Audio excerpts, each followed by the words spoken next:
TTD board member Pokala Ashok Kumar తనపై పట్టాభి చేసిన ఆరోపణలకు వివరణ ఇచ్చారు. టీటీడీ పరకామణి కేసుల్లో ఆస్తులు దోచుకున్నారంటూ తన పేరు తీసుకురావడం సరికాదన్నారు. తాము బోర్డులో ఉన్నప్పుడు ఎస్టేట్ కమిటీలో జరిగే అవకతవకలను చర్చించి బోర్డుకు నివేదిస్తాం, అంతే తప్ప ఇలాంటి ఆమోదాలను చేసే అధికారం తమకు లేదని అన్నారాయన. అనవసరంగా అవాస్తవాలను మాట్లాడి టీటీడీ ప్రతిష్టను దిగదార్చుతున్నారని, ఇలా చేయడం కరెక్ట్ కాదని హితవు పలికారు అశోక్ కుమార్. నిజంగా చోరీ జరిగి ఉంటే నిందితులను శిక్షించడాన్ని స్వాగతిస్తాం. తాము ఆసుపత్రులు, విద్యాలయాలు కట్టించుకున్నాము గాని దోచుకోలేదన్నారాయన. పోకల అశోక్ కుమార్ అనే వ్యక్తి బోర్డు మెంబరు ఎస్టేట్ కమిటీలో నియమించుకున్నారు ఆయన వాళ్ళ వ్యక్తిగా అనేది ఆయన కనిపెట్టినటువంటి గొప్ప విషయం. నేను ఒకటే అంటాను,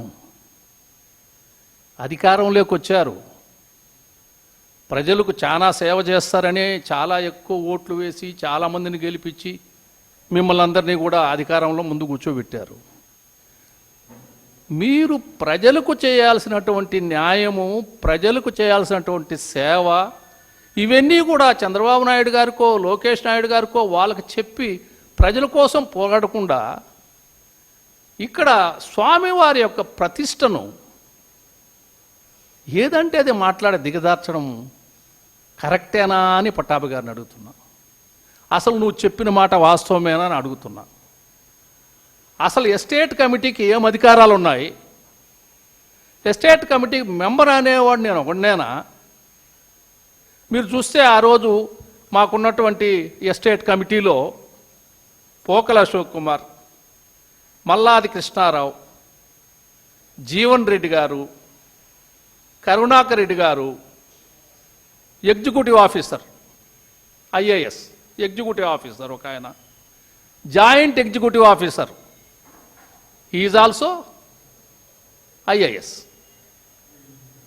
దేవస్థానం లా ఆఫీసర్,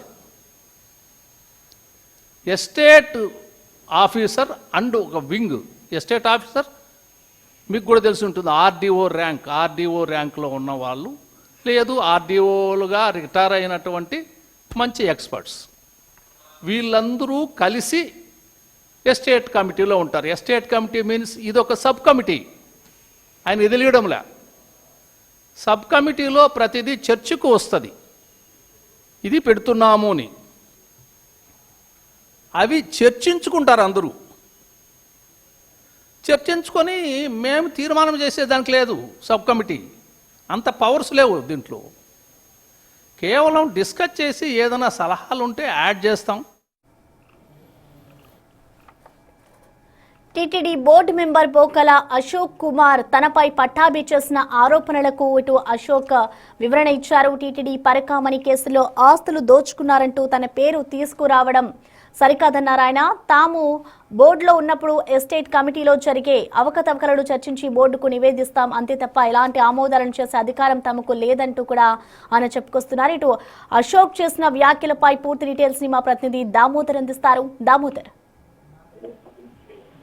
ప్రశ్న పరకామణి కేసు పూర్తి స్థాయిలో విచారణ జరుగుతున్న నేపథ్యంలో ఇప్పటికే మాజీ టీటీడీ బోర్డు మెంబర్ సుబ్బారెడ్డి రెండో టర్మ్ లో పోకల అశోక్ కుమార్ అనే వైసీపీ నాయకుడు, పొంగనూరుకు చెందిన వైసీపీ నాయకుడు ఏదైతే బోర్డు సభ్యుడిగా పనిచేస్తాడో అతను టీటీడీ విచారణ కూడా అతన్ని చేసింది. ముఖ్యంగా ఎస్టేట్ కమిటీలో మెంబర్ గా పనిచేసే నేపథ్యంలోనే ఆ భూములు ఏదైతే దీనికి సంబంధించి సంబంధించిన ఆస్తుల వివరాలను రిజిస్టర్ చేసిన సందర్భంగా ఇతని ఆమోద ముద్ర కూడా అవసరం. ఇతనితో పాటు జీవన్ రెడ్డి, అదేవిధంగా టీటీడీ మాజీ చైర్మన్ భూమన్ కరుణాకర్ రెడ్డి అప్పట్లో ఎస్టేట్ కమిటీ మెంబర్స్ గా పనిచేశారు. వీరు టీటీడీ ఉన్నతాధికారులు కూడా ఉన్నారు కమిటీలో. అయితే తాము అత్యవసర తీర్మానంలో తాను సంతకం పెట్టానో తాను తెలియదన్నట్లు గతంలో కూడా మాట్లాడాడు. అదే విషయాన్ని ఈ రోజు మాట్లాడాడు. పరకామణి కేసు అంటూ కావాలని రాజకీయంగా తమ మీద దుమ్ము పోయడం, తమను ఇబ్బంది. Thank you Damodar.